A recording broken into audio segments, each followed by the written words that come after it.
Salam sejahtera saudara yang dikasihi Tuhan. Apa kabar Anda hari ini? Saya percaya saudara ada dalam keadaan yang diberkati oleh Tuhan. Pada pagi hari ini, mari bersama kita akan merenungkan kebenaran firman Tuhan. Tapi sebelumnya mari kita akan berdoa. Bapa kami di sorga, Bapa kami yang baik, kami bersyukur buat hari yang baru yang Engkau beri bagi kami. Kami menikmati dan merasakan akan kasih setia Tuhan yang selalu berlaku dalam kehidupan kami. Pagi hari yang indah ini Tuhan, kami rindu mendengarkan serta merenungkan kebenaran firman Tuhan. Marilah Roh Kudus urapi kami, agar kami mau menerima dengan hati yang terbuka. Bahkan kami mau taat dalam melakukannya. Terima kasih Tuhan, kami akan merenungkan kebenaran firman-Mu. Dalam nama Tuhan Yesus Kristus kami berdoa. Haleluya. Amin. Saudara yang saya kasihi, judul renungan firman Tuhan pagi hari ini ialah Hidup dalam Pertobatan. Ayat perenungan kita pagi ini dalam Ibrani pasal 4 ayat 13 sampai ayatnya yang ke-16. Dan tidak ada suatu makhluk pun yang tersembunyi di hadapannya, sebab segala sesuatu telanjang dan terbuka di depan mata Dia, yang kepadanya kita harus memberikan pertanggungan jawab. Karena kita sekarang mempunyai imam besar agung yang telah melintasi semua langit, yaitu Yesus Anak Allah. Baiklah kita teguh berpegang pada pengakuan iman kita. Sebab imam besar yang kita punya bukanlah imam besar yang tidak dapat turut merasakan kelemahan-kelemahan kita. Sebaliknya sama dengan kita, Ia telah dicobai, hanya tidak berbuat dosa. Sebab itu marilah kita dengan penuh keberanian menghampiri tahta kasih karunia, supaya kita menerima rahmat dan menemukan kasih karunia untuk mendapat pertolongan kita pada waktunya. Saudaraku yang dikasihi Tuhan, pernahkah Anda merasa berada dalam perasaan bersalah? Anda mengaku dosa dan mengatakan kepada Tuhan bahwa Anda menyesal serta berjanji untuk tidak melakukannya lagi. Tetapi akhirnya Anda mendapati diri Anda berdosa lagi.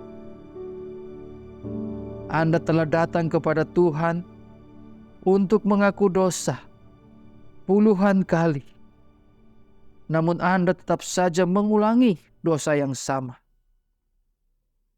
Pada akhirnya Anda merasa putus asa. Namun Tuhan berjanji, jika kita mengaku dosa kita, maka Ia adalah setia dan benar, sehingga Ia akan mengampuni segala dosa kita dan menyucikan kita dari segala kejahatan. Saudaraku, Tuhan sedang menepati janjinya itu. Ketika kita benar-benar mengaku, Dia mengampuni kita. Mazmur pasal 103 ayat 12. Sejauh timur dari barat, demikian dijauhkannya daripada kita pelanggaran kita.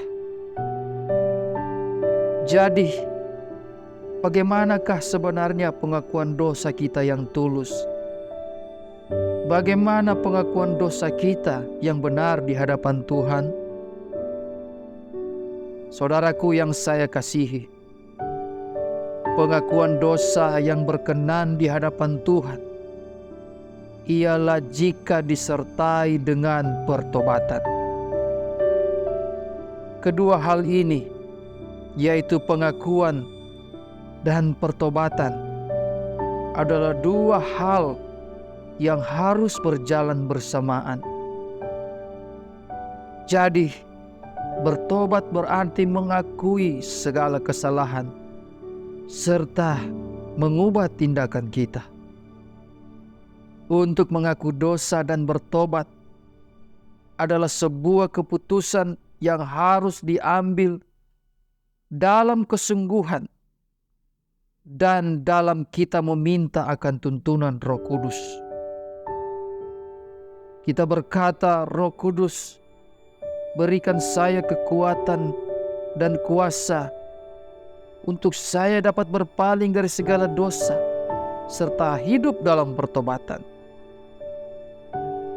Setan masih akan mencobai Anda, dan kegagalan pun masih mungkin terjadi. Namun Tuhan berkuasa dan dapat memutuskan belenggu dosa Anda, dan Dia ingin Anda hidup dalam kemerdekaan. Dia ingin Anda bebas dari dosa, untuk kemudian menjalani hidup berkelimpahan. Yohanes 10 ayat yang ke-10. Pencuri datang hanya untuk mencuri dan membunuh dan membinasakan.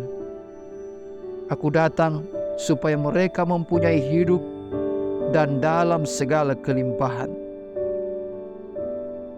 Kiranya kebenaran firman Tuhan yang kita sudah renungkan pagi ini menjadi kekuatan bagi Anda semua, bagi Anda untuk berjalan dan keluar dari belenggu dosa. Kiranya rahmat dan anugerah dari Allah Bapa, cinta dan kasih sayang dari anaknya yang tunggal, Tuhan Yesus Kristus, kekuatan dan penghiburan oleh Allah Roh Kudus jadi bagian kita semua sepanjang hari ini. Dalam nama Tuhan Yesus Kristus, kami melangkah menghadapi hari ini. Haleluya. Amin.